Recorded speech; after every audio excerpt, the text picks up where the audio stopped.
All right, let's jump right into one of the wildest, most mysterious visions in the entire Bible.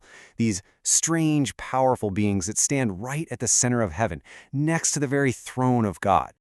The book of Revelation calls them the four living creatures, but what does that even mean? Are they angels? Something else entirely? In this explainer, we're going to break down exactly what the text says about what they look like, what they do, and who they really are. So, first things first, we've got to explore what they look like. And the Apostle John gives us this description that's, well, it's pretty out there. It's both incredibly specific and deeply symbolic, a real glimpse into a reality that's just beyond ours. He says they have four distinct faces. The first creature was like a lion. And you immediately get that, right? It's a powerful symbol of majesty, of absolute authority, and the kind of untamed grandeur of God's creation. The second one was like an ox. And here you get this sense of incredible strength, of tireless service, and that steadfastness you need to get God's work done. The third had a face like a man. Now this points to things like intelligence and emotion. Really, it represents humanity itself, right there in the heavenly court. And the fourth was like a flying eagle. I mean, what a classic symbol for sovereignty, for divine speed, and having that piercing perspective that sees everything from way up high. But hold on, because the four faces are just the beginning. It gets even stranger. As Revelation chapter 4 tells us, each creature also has 6 wings and is covered with eyes, inside and out. Now, this isn't just some bizarre detail for shock value. It's symbolic. It screams unceasing awareness and constant, vigilant watchfulness around the throne. Absolutely nothing escapes their notice. So, we have these incredible, awe-inspiring beings. What exactly is their job? What do they do? Well, in section 2, we find out they have 2 primary functions that honestly seem to completely contradict each other: worship and justice. First, they are the lead worshipers of heaven.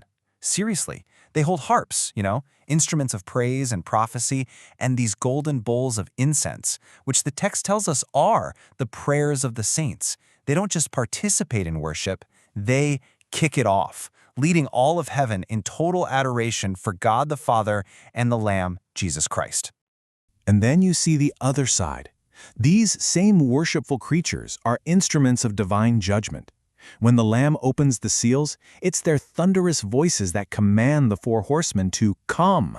And later on, one of them actually delivers the 7 bowls of God's final plagues, so they're both worshipers and warriors. This unique mix of worship and judgment brings us to section 3, and it really raises a question. Have we seen beings like this anywhere else in Scripture? Are they totally one of a kind, or do they actually belong to a known group of angelic beings?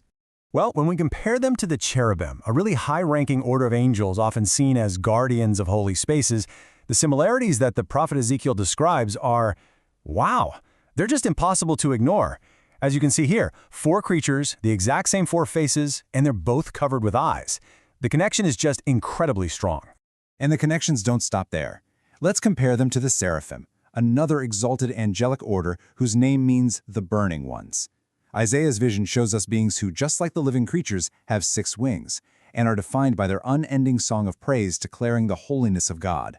So what does all this mean when we put the pieces together?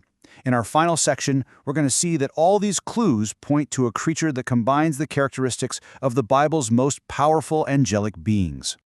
So the 4 living creatures are best understood as an exalted, special order of angel. They seem to be a type of cherubim, uniquely tasked with that dual purpose of guarding God's throne, leading heaven in worship, and serving as agents of divine judgment. They embody both perfect praise and perfect justice. And this is the song they sing, day and night, without ever stopping.